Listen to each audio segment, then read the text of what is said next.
Senate President Franklin Drilon is suggesting to privatize some government gaming institutions for the Maharlika Investment Fund.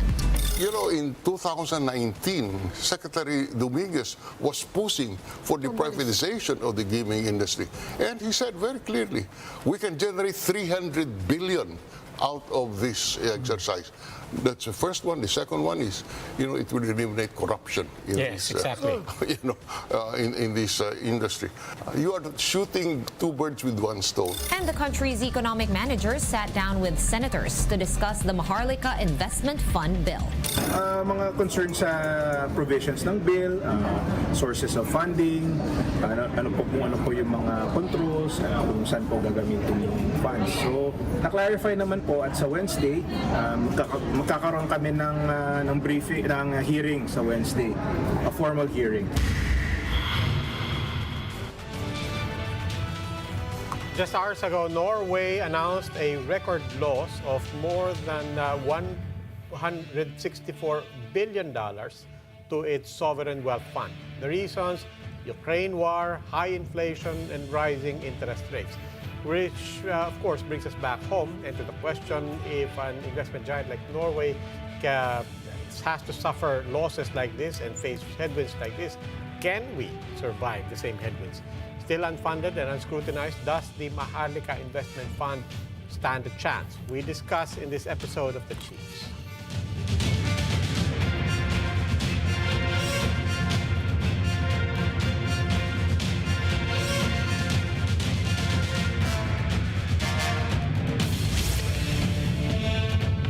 Welcome to The Chiefs. Ako po si Robbie Alampay. Kasama ko po ngayon sa studio dito sa Mandaluyong, Ed Lingao of One News. Online, kasama natin from Manila, Ami Pamintuan, Editor-in-Chief ng Philippine Star, and Lucy Cruz Valdez, Head of News 5. She's joining us from Quezon City. Chiefs, happy Tuesday. Happy Tuesday. May tawa mo. Bakit kinakabahan ako sa tawa mo eh. Hindi, sige. Anong balita? Sige, ikaw na lang mag-umpisa. Anong balita? Mukhang happy Natatawa to dahil na-principal's office to. Ang wag po eh. Kaya Hindi ako kasama sa principal's office. Absent ako nun eh. Okay. Sige. Okay. So, anong balita? Well, several things. Number one, the SW Secretary, pasok na.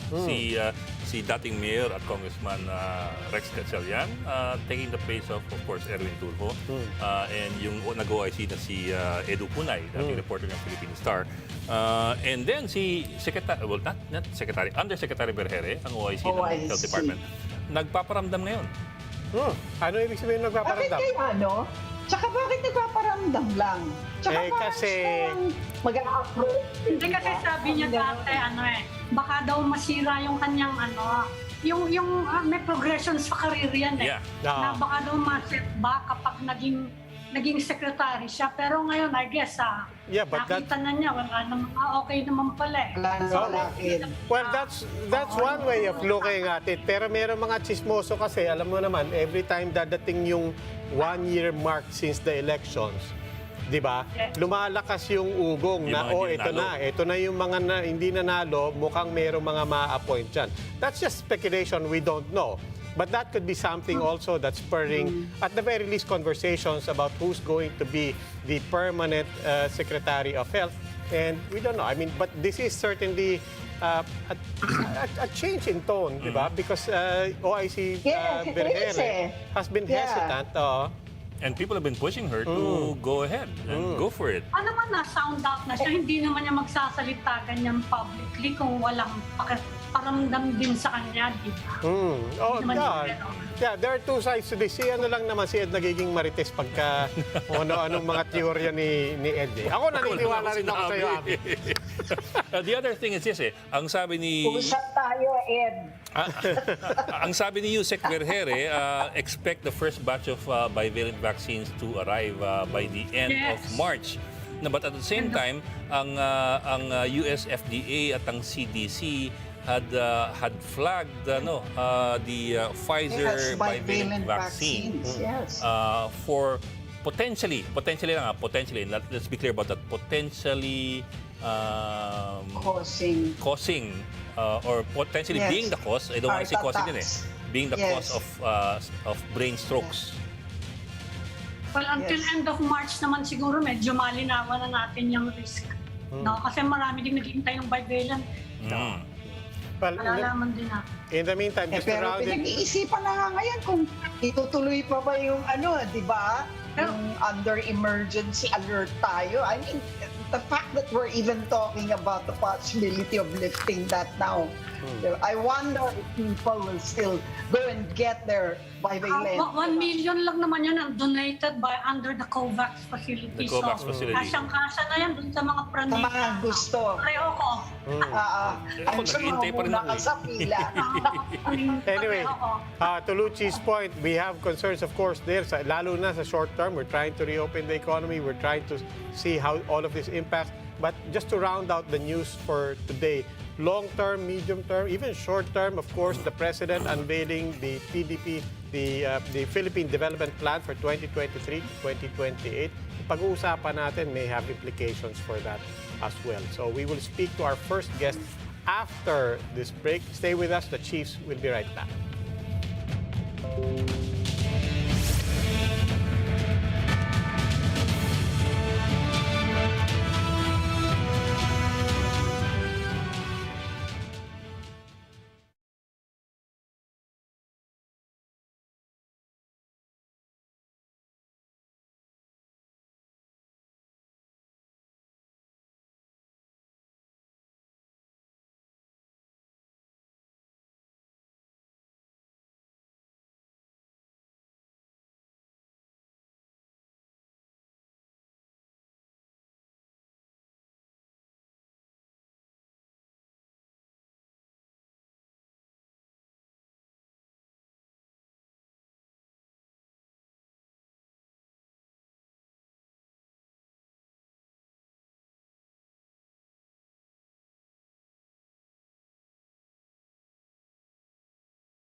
Norway lorded over global bond and equity markets for 3 years. And then just like that, in 2022, its wealth fund lost a record $164 billion. What does this tell the Philippines? An aspiring investor still trying to figure out or put up its own wealth fund. We have an expert on this tonight. Welcome back to the Chiefs, international investment banker Stephen Conye. Sir, welcome once again to the Chiefs. Good evening, sir. Good evening, Thank you. sir. Thank you very much for inviting me again. Sir, of course, I mean, let's start off with this. Everybody, of course, is taking note of that headline number, $164 billion loss. It is a record for the Norwegian sovereign fund. But put this in context for us who are not used to looking at these numbers in terms of losses. Norway does, in fact, also, of course, point out to 2022 and all the disruptors in that year. But put that into context for us. In the context of Norway, how are they seeing this? And put that in the context of the very concept of a sovereign wealth fund. All right. First, Norway is basically like a big international mutual fund that happens to have one source of funds, which is the sovereign wealth fund. This is not an actual loss. It is a mark-to-market loss. And the people who follow the industry know, if you are a fund manager, every year end, regardless whether you plan to hold the stock or the bond or the asset indefinitely or for trading, you have to put what the trading value is if it's public, or have a valuation expert value it if it's private at year end versus the year before. So if you actually, let's say the stock market went down 30% and your average holdings went down by that price, you announce a mark-to-market loss. It is not an actual loss that I'm writing off. It's just like in 2021, because the stock markets were very good for the COVID resilient stocks, they show the gain, but it wasn't an actual gain that they put, let's say, $100 billion more in their pocket. It is just a mark-to-market value. But you bring up an extremely valid point, which is if we are going to do a sovereign wealth fund that concentrates on outside investments or publicly listed investments, by normal actuarial and financial reporting rules, you have to mark the gain or loss, even if you do not actually take the gain or the loss. So let's assume at the end of 2023, the market goes up 20%, or their holdings go up 20%, then they will mark the gain. But they're not actually taking the gain or the loss. They are just saying, this is the value of my portfolio today as to 1 year ago. That's all it means. Parang year on year. If I'm getting What? this right. Parang year on year. Yes, that's all it is. So they didn't actually lose $164 billion. Their investments, which some of which have been held for decades, basically the built-up gains. Because remember, like for example, they started out with a few $1 billion. They've been running it very, very well. In fact, there was an article recently, the New York Times or Financial Times, explaining why they have avoided the pitfalls of other sovereign wealth funds. And so if they had built it up to a worth of $1 trillion, if the market went down 16%, then that would be $164 billion. If next year the market goes up 10%, then that thing will go up by $100 billion. Okay. It's just mark to market. Okay. Now, if we're going to do that, we need to educate our people that first, this will happen. 2, it doesn't mean a gain or a loss. 3, then the purpose of what it is becomes very important. Okay. So let me just recap. I mean, see if I captured at least 2 of those points importantly. First is that Norway is not panicking over this. And then second, this is not necessarily an argument against the very concept of a sovereign wealth fund. Yes, it's not. Because, again, like supposing, let's make it like equivalent. Supposing I bought, let's just use a neutral name, BPI, San Miguel, and SM. And I plan to keep it in my portfolio. I'm the SSS or GSIS. Every year I say my position is up this, it's down this. That's what Norway is saying. It's just that it's $1 trillion fund.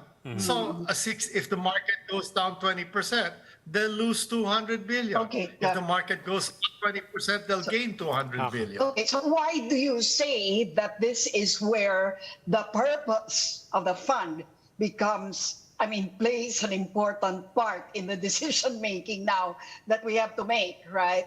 If we're going to get into a sovereign wealth fund ourselves, what is the importance of the purpose? Because you can have a focused fund, which is basically saying, my primary purpose is national development. All right? So therefore, it will be only in Philippine projects of a certain nature. So you do not then compare the performance to global stock markets because your primary purpose is development while making some money and avoiding fraud or this and this. Now, if you're saying, I want it to be like a pension fund, then it should be some prudent return with safety. If I'm saying I'm a regular sovereign wealth fund that is basically going to invest globally, then the benchmark should be global stock market indices. Did it go up 10%? If I only went up 5%, there must be something wrong. If the market went down 10% and I only went down 8%, I'm doing a good job. See, because depending on what the purpose is, then the benchmark with which to say you are doing a good job or bad job changes. Mr. Koenig, the first time we discussed the sovereign wealth fund, our sovereign wealth fund, you said you wanted more clarity on the nature exactly of what is being proposed. Are you getting more clarity now at this point? Obviously Well, the House passed its version. It's been re-engineered. Mark Villar has filed this bill. Are you getting a clearer picture now? It seems to me, okay, and I don't. The problem for me, I mean, I'm a lapsed lawyer, okay. I was an attorney. From what I learned in constitutional law, you basically discuss things. You then come up with a first reading, second reading, third. Why did they pass it just to change it completely? So my point again was from a purpose. It's like it was fire, ready, aim. Baliktad. Shouldn't you aim first, reach a consensus, have a robust discussion on what to do, refine it further, and then pass it? Now, you pass something, the Senate is offering something completely different. The discussions on basic, because they rushed it, showed, so okay, we go back. There are three models. A national development kind of fund, which I prefer, and I think there is importance to that, we need it. Second is a pension style return, only you're aggregating people's money. And the third is a general asset management company. The Congress bill that was passed in a bit of a rush was like number 2 and 3. The way the discussions are going now with the Senate, putting aside funding, putting aside other things, we're going back to purpose, seems to be number 1. So they're contradicting each other. That's why have some people said they better to recall the Congress bill, because it's like two different things. So how do you reconcile opposites? You basically just say, we're now moving to version 1, and the Congress is some mix of version 2 and 3. They're not the same But are thing. you at least seeing a solid picture of any particular aspect? Like, for example, pension funds are completely out. Are you seeing Bangko Sentral dividends completely out? Is that clear enough? No, Securitize. Now let's assume we agree on the purpose. Yes. Let's assume it's a national development type fund. Okay? No more the supercharged pension fund, which is why there's no more that. No more the global asset management fund. Now, let's assume it's a national development. We've agreed on purpose. Now, there are two other issues: management and funding. Funding, this again, the problem with a thing like this is very important. I'm actually not against a wealth fund. It should really just be called a development fund. It's not a wealth fund. So first, we're calling it something different from what it seems to become. All right, number 1. Number 2 is all three go together, and we are not having a comprehensive dialogue. What it sounds like to me, to be very blunt, is somebody fell in love with the concept. People agreed with it, but they didn't fully understand what the concept is and the steps taken to do it. And now, in a sort of public forum, we're discovering what we want, rather than we had a very, very generalist blueprint that didn't cover the three basic things. What is it for? How will it be funded? How will it be managed? And right now, we're kind of dancing around the purpose, which is a national. Nobody's talking anymore, I think, about global asset management company. The Congress thing is moving. It's moving away from the Congress version. But we're only having a discussion on how to fund this right now. I think the discussions are going, frankly, in the right direction. Why didn't they have this before the Congress bill? Number 1. Number 2 is nobody's still talking about management and how this is going to be run. Because let me say something. if you're going to try to follow the Indonesia model, which is a good model, where the government will be the largest shareholder but a minority, and then you'll bring other multilateral institutions and pension funds and everything to invest as well. They are not going to invest just because the government said, I put in this money or I like it. They will vet the manager's track record, the pipeline of potential deals to see if they have a purpose. Because you're not going to give somebody a check and say, bahala ka na. Yeah. They're saying, here is the program, here are the investments. So, I mean, the way it sounds, it's like we want to conjure up a fund. We've not studied not just how funds are set up, but how fundraising is successfully done Mr. when it is a co-investment like Yeah. Indonesia's. Yeah, Mr. Kunying, you're an international investment banker. Let me ask it in that context. And I ask it only because President Marcos went to Davos and very explicitly said, we're going to soft launch this wealth fund. But how is everything now perceived from the global level, from people looking in, people listening in, and listening to the message of government? How is this fund, whatever it is, being perceived? Nothing. People are being polite. There is nothing to consider because there is no proposal. He is just talking about what he would like, a concept, and people are being polite and saying, okay, I'm listening. But there is nothing to weigh because there is no, even if the Senate passes its version, Congress agrees, the president signs it, we have a nice big ceremony, there is still nothing to weigh because if, let's say, we pass a law, we institute it, we still haven't done the fundraising part, if there's going to be more than the government. We still haven't done the management. We still haven't said, for example, you're raising a private equity fund. I've been in companies that have successfully raised private equity funds, which are like this. They show the management, the track record of the management. They show the philosophy. More important, they show the pipeline. Mm-hmm.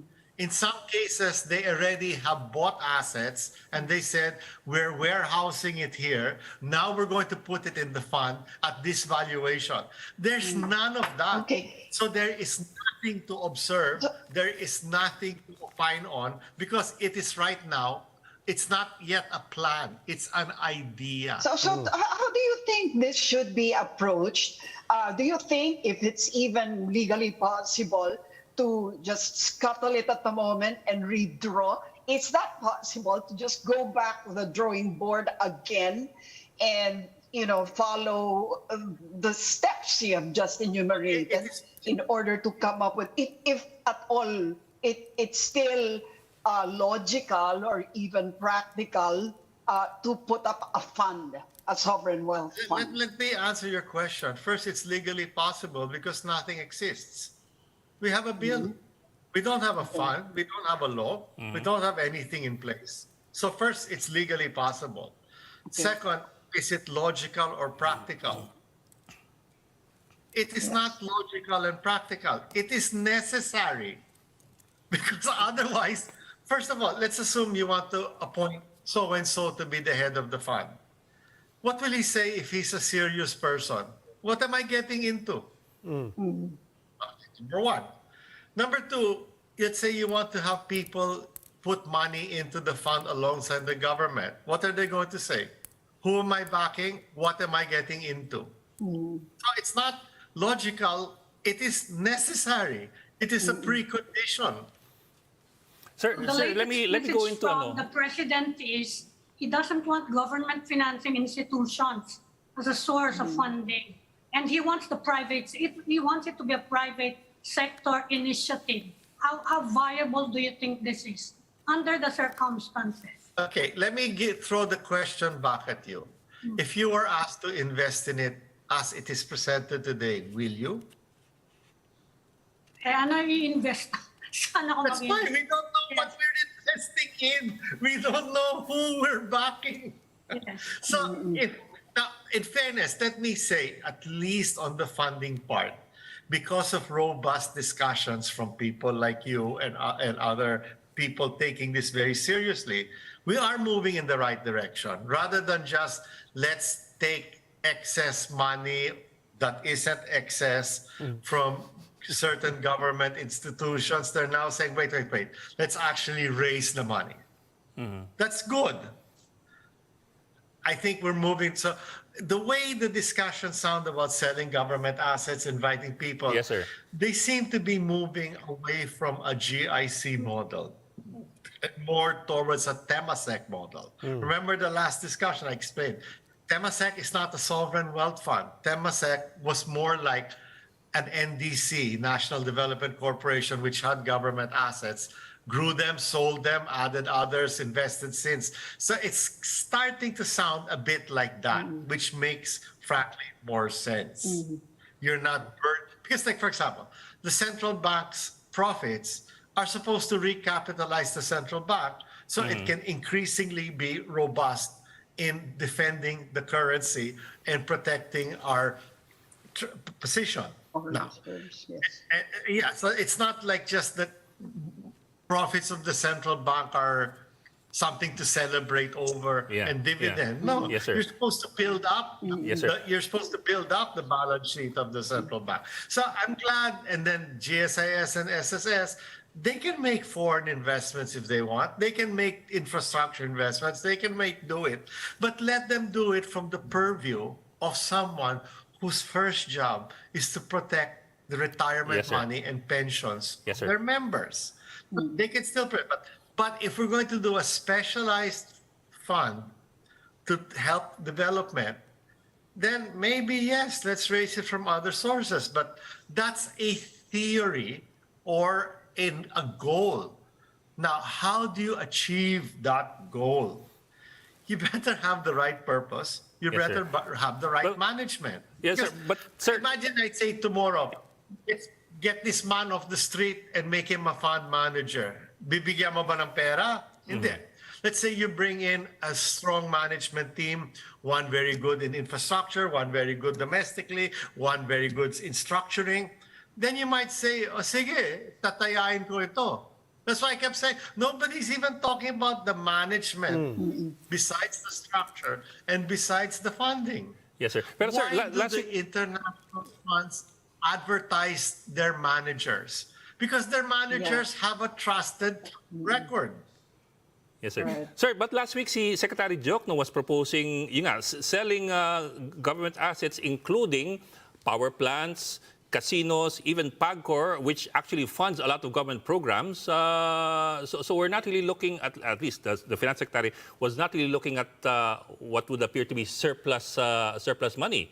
I agree with you, but my point again is we're like running from one relevant topic to another relevant topic. So I do not, I'm not criticizing the government economic managers for saying that. But my point is, isn't it time for the people sponsoring this to have a comprehensive and holistic discussion that looks at the totality of the aspects because they play off each other? It's like this initially they were talking about a one-size-fits-all fund, then now a specialized fund. Now we're talking about who we're going to raise the money from or where it's going to come.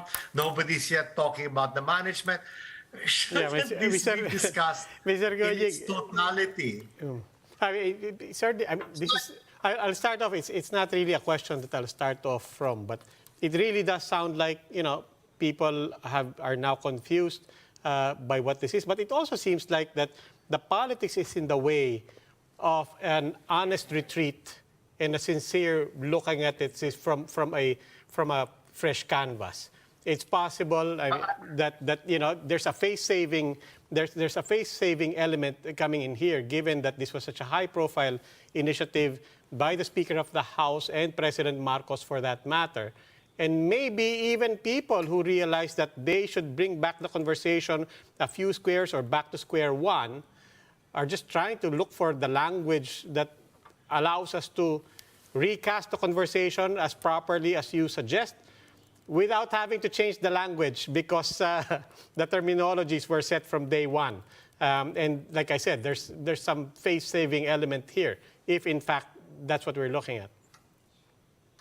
I don't know. I come from investment banking where we insult each other every day in the office. So it's not something I'm used to in my profession.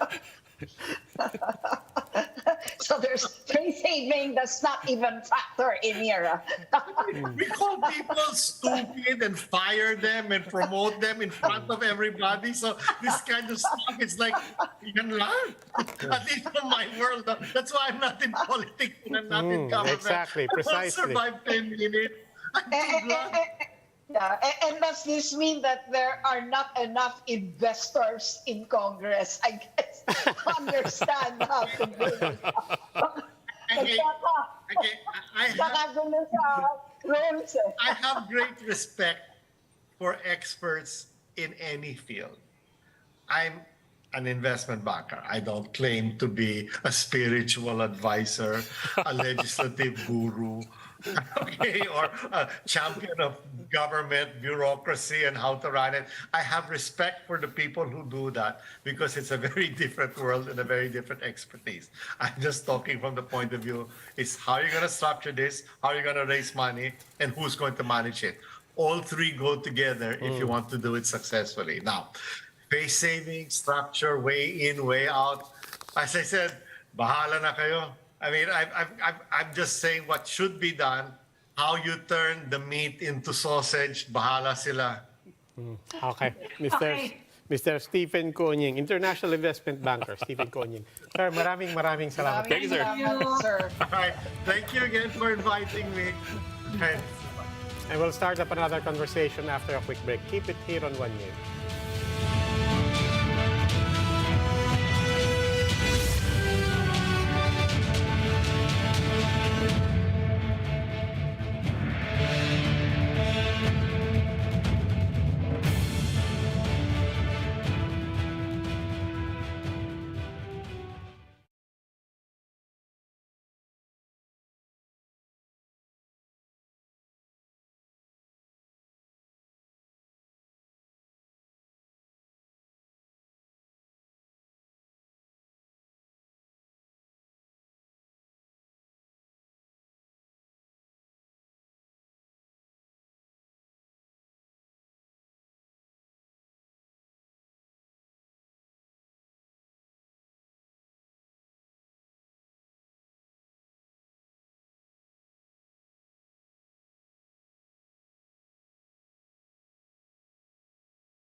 Education Secretary and Vice President Sara Duterte presented the 2023 Basic Education Report today. Binigyang diin niya ang problema sa curriculum, partikular sa K-12 program. 10% lamang ng senior high school students ang nakakahanap ng trabaho pagka-graduate. Kaya naman target ng Department of Education na baguhin ang curriculum ng K-12 program. The K-12 curriculum promised to produce graduates that are employable. That promise remains a promise. We will revise the K-12 curriculum to make them more responsive to our aspiration as a nation, to develop lifelong learners who are imbued with 21st century skills. We will engage with CHIEFS and TESDA and various industry partners to address the issues of skills mismatch in our senior high school program.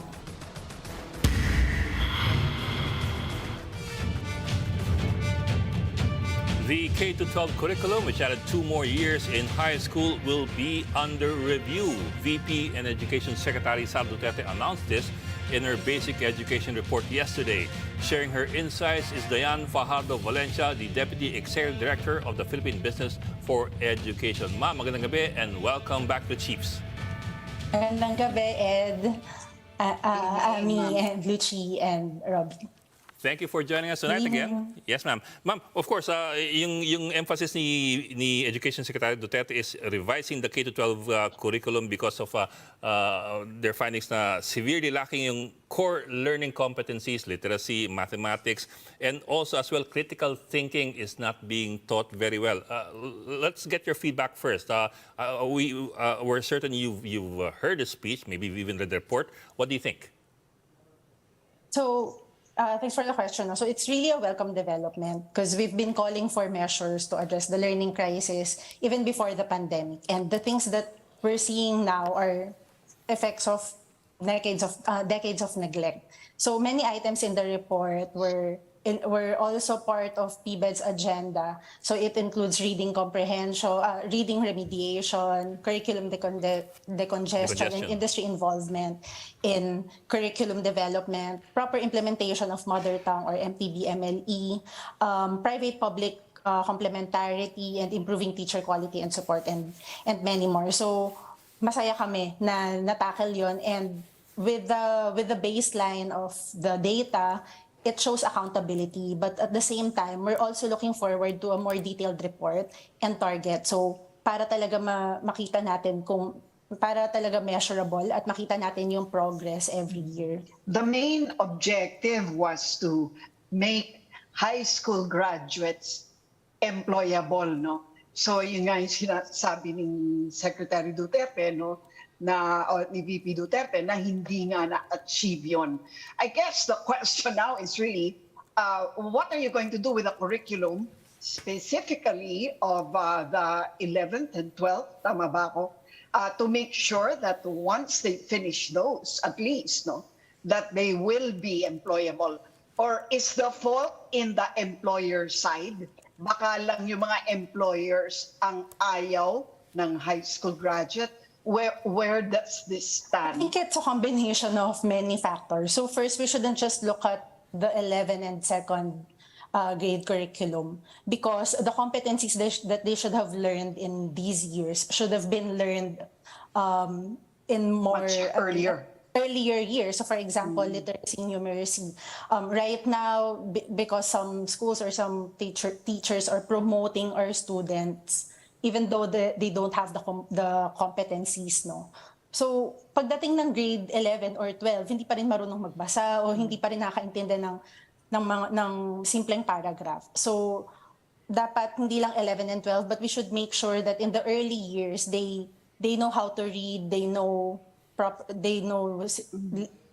enumerate, etc. And at the same time, our teachers are supported to teach them critical thinking. Kasi it's too late if we teach them at grade 11 and 12. Yung grade 11 and 12, it's really important that the needs of the industries are reflected in the curriculum. Right. So for example, we need to have proper labor market information, because some of the tracks of grades 11 and 12 hindi naman din responsive sa needs ngayon ng industries eh. So for example, ang daming nag-enroll sa HRM, tourism, and for that track, right? Pero needs ngayon ng industry skills-based. So madaming nagpupunta ng academic track to go to college, but the needs of the industry are skills. And at the same time, for 11 and 12, we should make sure that the laboratories and the proper equipment and trainers are there. Kasi even though industry may mga opening yung industries, if we don't have the graduates and trainees,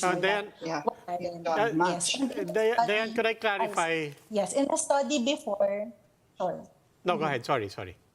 In our study before, our employers are willing, but ang problema yung basic competencies ng mga graduates ang problema. So it's not just the technical skills and making sure that it's aligned with the skills that the industry needs, but at the same time professionalism, teamwork, basic communication skills. Yun yung mga hinahanap ng employers na hindi na Yeah. nila makita ngayon sa mga Ah, graduates. So I hope early, during our learners younger years, masimulan ng maturo sa kanila yon, yung critical thinking, yung mga ganong life Dayan, skills. yun yung gusto kong tanungin, yung sa skills and competencies, because the numbers also showed nga, nabanggit mo na rin to, that the vast majority are still going to college. One of the reasons is precisely because after K-12, wala rin, hindi pa rin sila employable. But are you saying that the mismatch in the skills and the competencies that we get, even in college, is not addressing that? In other words, hindi ako employable K-12, magka-college na lang muna ako, maybe tapos pagdating nila doon, may mismatch pa rin, kulang pa rin yung it still does not address what the industries are saying they need. Actually, and sadly, yes. So there is an interesting data point of TESDA wherein 1/3 of their enrollees are college graduates. So mas malaki pa yung share ng college graduates na nagte-TechVoc compared to senior high school. So it really shows that whatever skills our college graduate gets from college, hindi rin talaga. But Dayan, dun sa point na yon, what are we seeing from TESDA graduates? Should we then see na at least dito sa TESDA, baliktad, mas employable yung mga nagte-TESDA? I think with the TESDA data, their employability rate is at 80%. So mas employable sila. But of course, our college and universities should also have their own tracer study. Ang problema kasi sa college, walang universal or walang national tracer study for the employability of graduates. So mostly parang individual schools lang yung nag-tracer study on their graduates. Ms. Valencia, you've mentioned the importance of early learning. No? At sinasabi nga ng mga tao, the capacity for learning is closely linked with the poverty level. Sa dami ng mga pobre natin talaga, mahihirapan talaga, di ba? From the start, yung comprehension.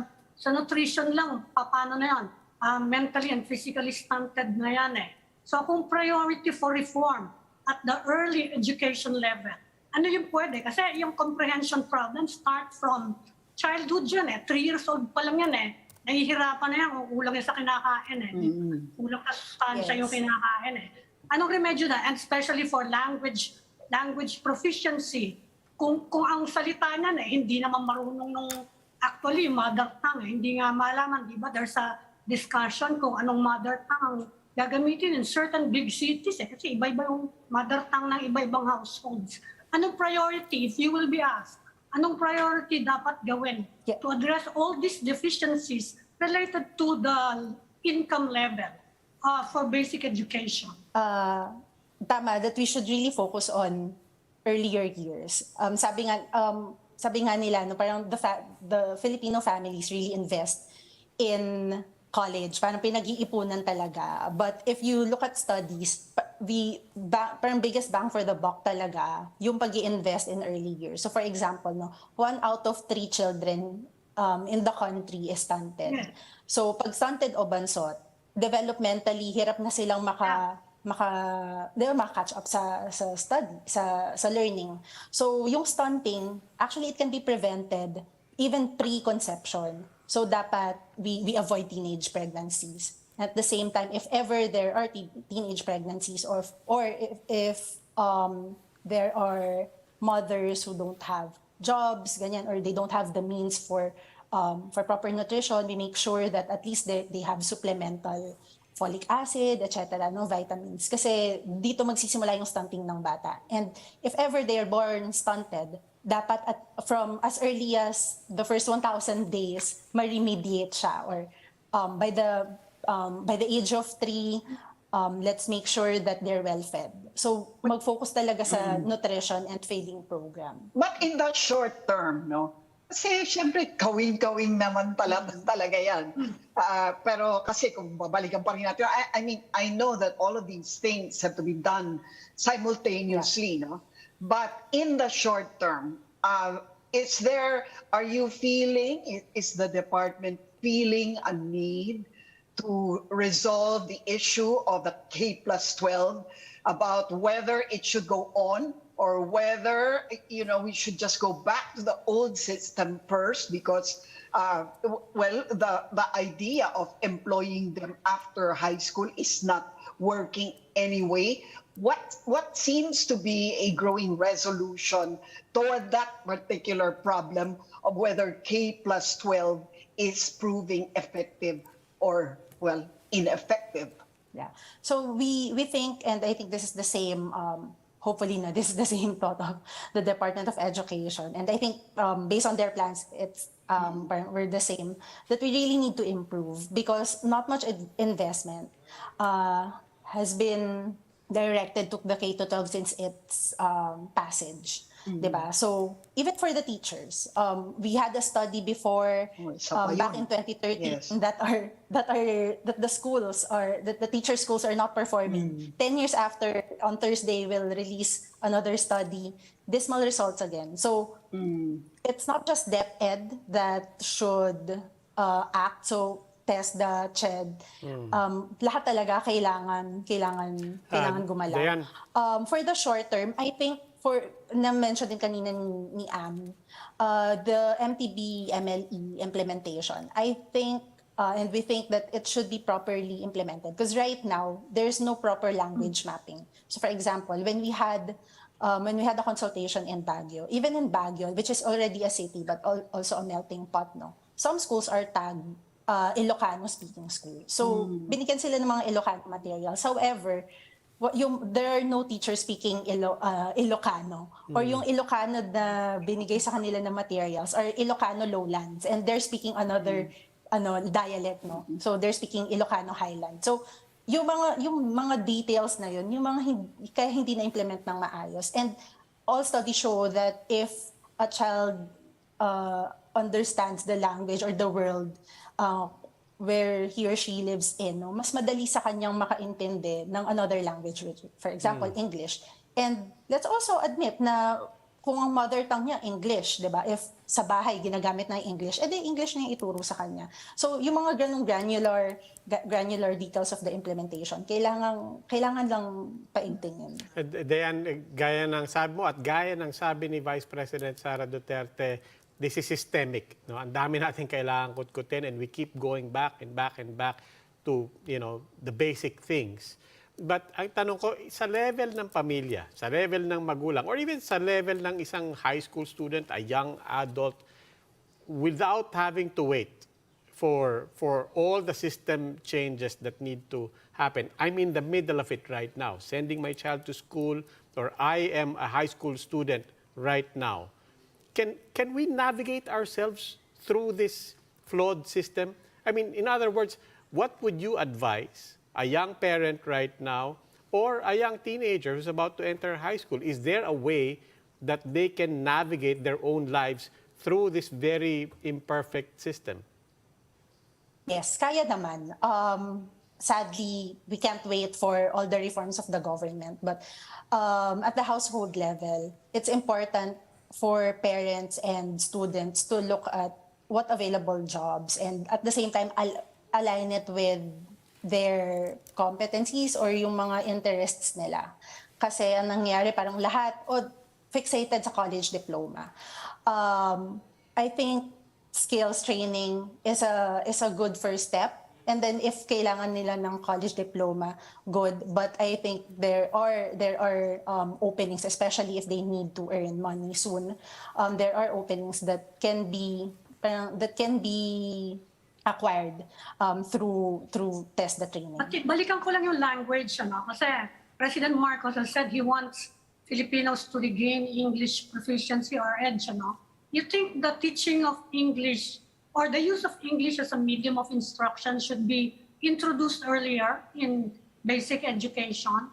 I think it's there naman. Yung MTB MLE, I think the big misconception about it is that parang either or siya ng English. But MTB MLE is our way to make sure that the children will understand English better and comprehend it more. Kasi nga, solid yung foundation nila dun sa language na kinalakihan nila. So for them to translate to another language, mas madali. Pero hindi pa siya ginagamit in kindergarten or first grade, di ba? Mga second or third grade pa eh. You think it should be made earlier? Kasi malakas ang comprehension ng bata for languages, di ba? Mga 2 years old pa lang yan, na-absorb na nila iba-ibang dialect eh. Kaya nila. Yeah, I think right now, ganun na rin yung nangyayari informally. Even the parents are already introducing English, and sa mga napapanood din nila, na-introduce na. And I think in some preschools or in some kindergarten schools, no, parang may Tagalog or mother tongue nila, but at the same time, parang may English translation for ano ba yun? So may A, tapos may A in Filipino or their mother tongue, tapos may A din in English. Yeah, because very impressionable yung mga bata. Diyan, pabo lang ako ng isa pa. Something of interest that I noted there's the idea that the curriculum is actually congested in the early years. In fact, the report says that there's a need to reduce the number of learning areas dun sa K to 3 from 7 to 5. Does that basically mean that we're teaching our kids too many things at a younger age na sumasabog tuloy? Sadly, yes. I think ito din yung assessment ng UP ACT-RC. So it's a research center then that focuses on curriculum and assessment.